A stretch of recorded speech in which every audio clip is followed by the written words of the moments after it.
ఏపీలో YCP government ఉన్నప్పుడు ప్రవేశపెట్టిన పథకాల పేర్లన్నింటినీ కూడా ఇప్పుడు టీడీపీ గవర్నమెంట్ రాగానే ఆ పథకాల పేర్లన్నింటినీ కూడా మార్చేసిందంట కదా. మరి ఏ ఏ పథకాల పేర్లు ఏ విధంగా మారే, మరి దాని గురించి ఏం చెప్తారు సార్ మీరు?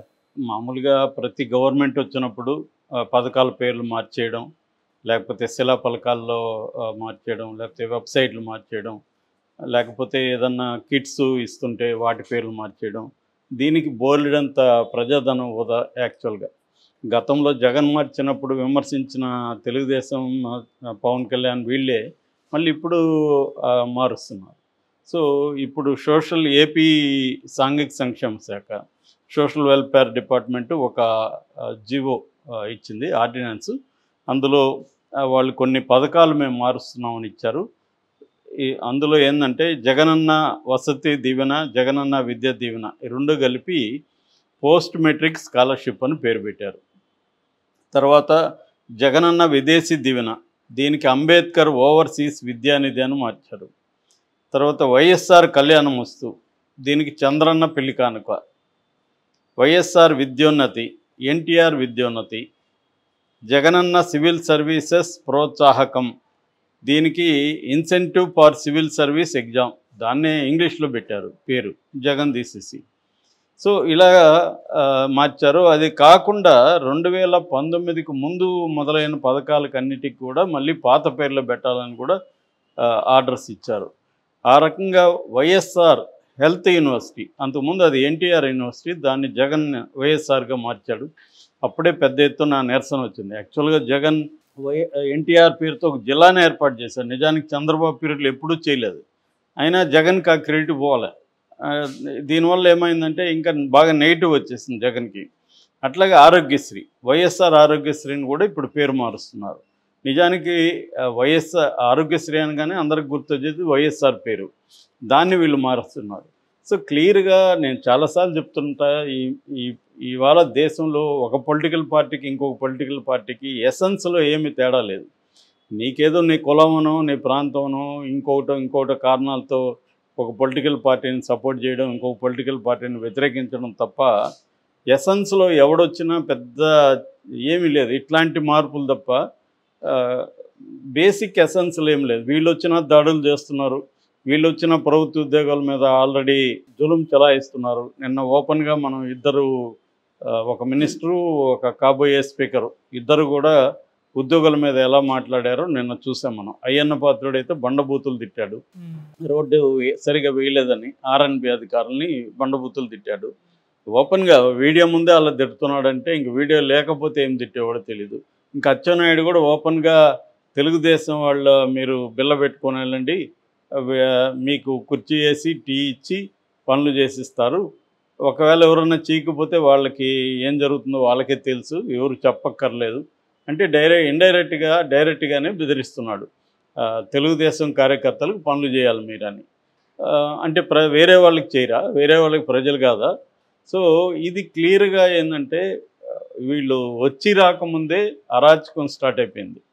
అంతకుముందు 5 ఏళ్ళు అరాచకం అని విమర్శించిన వాళ్ళే ఇప్పుడు అదే పని వీళ్ళు ఇంకా ఎక్కువ చేస్తున్నారు. మేము ఇంకా ఎక్కువ చేస్తాం, వీళ్ళకి అధికారం ప్రజలు ఇచ్చింది, మీరు అరాచకం చేసి ఈసారి వాళ్ళు చేయని అన్నట్టుగా ఉంది.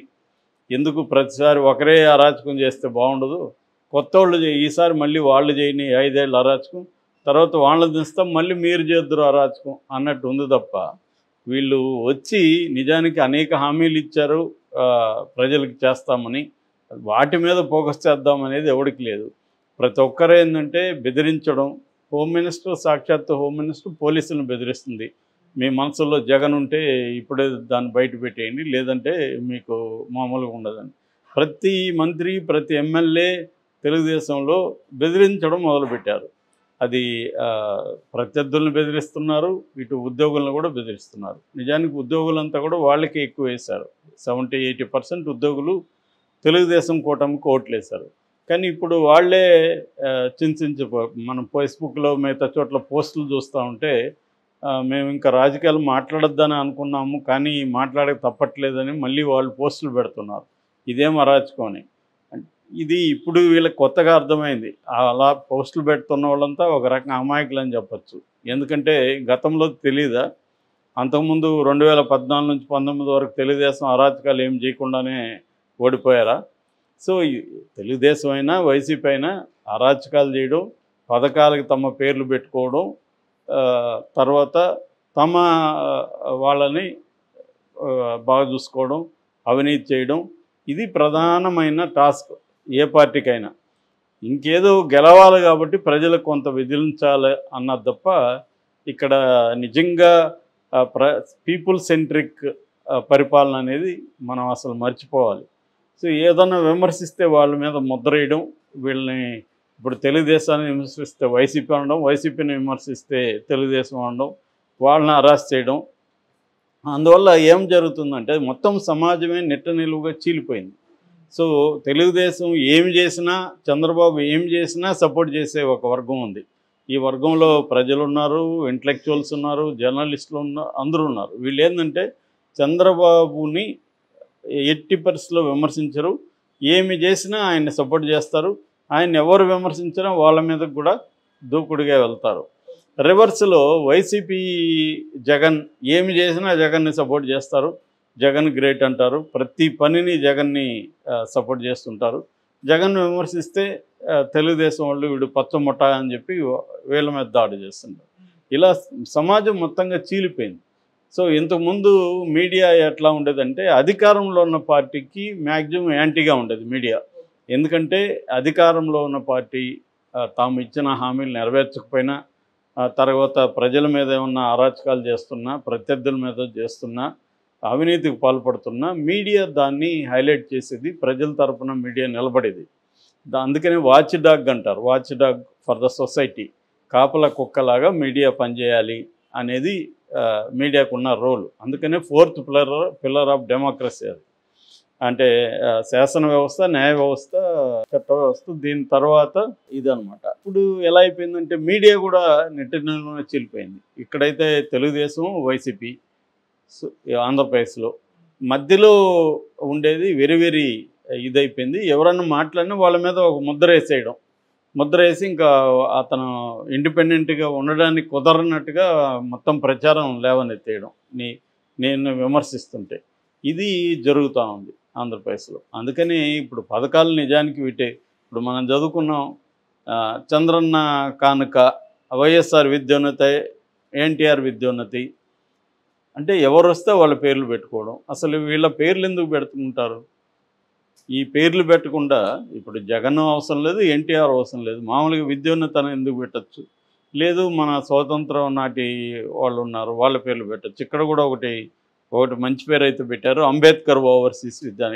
ఇది ఎందుకంటే ఎస్సీలకి ఇచ్చేది కాబట్టి విదేశీ దీవెన అనే దాన్ని అంబేద్కర్ పెట్టడం సముచితం. అలాగా అంబేద్కర్ పేర్లు లేకపోతే మన రాష్ట్రంలో అనేక మంది గతంలో గురిజాడ్ కావచ్చు, లేకపోతే జాషువా కావచ్చు, తర్వాత మన స్వాతంత్ర సమరయోధులు చాలామంది ఉన్నారు.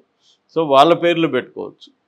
అవి అలా కాకుండా లేదా జాతీయ నాయకులు గాంధీ పేరు పెట్టచ్చు, రచయితలు ఉన్నారు వాళ్ళ పేర్లు పెట్టచ్చు. ఇవేవి లేకుండా వీళ్ళ పేర్లు పెట్టుకోవడం, చంద్రన్నని ఈయన పెట్టుకోవడం, జగనన్నని ఆయన పెట్టుకోవడం, ఈ గోల ఎక్కువైపోయింది. ఇప్పుడు దీనివల్ల మన ట్యాక్స్ పేయర్స్ మనీ బోల్డ్ అంత వేస్ట్. ఇవన్నీ మార్చాలిగా, మళ్ళీ ప్రతి కిట్ మీద మార్చాలి, బుక్కుల మీద మార్చాలి, ప్రతి వస్తువు మీద మార్చాలి, ప్రతి బోర్డు మీద మార్చాలి, మొత్తం మార్చాలి. సేమ్ అదే పని ఇక్కడ చంద్రబాబు శిష్యుడు రేవంత్ రెడ్డి కూడా అదే పని చేస్తున్నాడు. సో ఈయన ఇక్కడ అందరి పేర్లు మార్చడం, ఆయన ఓపెన్గా అసెంబ్లీలో ప్రకటించాడు, కేసీఆర్ ముద్ర ఉండేదాన్ని నేను ప్రతిదీ తొలగిస్తాను. దీనివల్ల మీ ఇద్దరి గొడవల వల్ల ప్రజల ధనం వృధా అవుతుంది. మళ్ళీ వాళ్ళు వస్తే, రేపు కేసీఆర్ వస్తే మళ్ళీ కేసీఆర్ పేర్లు పెడతారు, రేపు జగన్ వస్తే అక్కడ మళ్ళీ జగనన్న విద్యా దీవెన, జగనన్న పెళ్లి కానుక, ఇంకా వైఎస్ఆర్ ఇది అది ఇది అని మళ్ళీ వాళ్ళు మారుస్తారు. సో ఈ మేధావులు అని జర్నలిస్టులు వీళ్ళందరూ ఏమో జగన్ చేసినప్పుడు అక్కడ విమర్శించేవాళ్ళు ఇప్పుడు దీన్ని ఎవరు విమర్శించట్లే. విమర్శించకపోగా ఇదేదో బ్రహ్మాండంగా పథకాలకు పేర్లు మార్పు, జగన్కి షాకు, ఇలాగ వీళ్ళు పెట్టుకుంటున్నారు. రేపు అదే జరుగుతుంది, జగన్ వస్తే మళ్ళీ పథకాలకు మార్పు, చంద్రబాబు షాకు.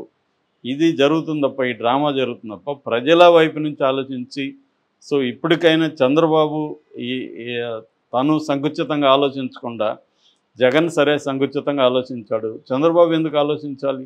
చంద్రబాబు అలా పెట్టాల్సిన అవసరం లేదు కదా. మళ్ళీ అదే పెడుతున్నాడు. ఎన్టీఆర్, చంద్రన్న, అన్న క్యాంటీను,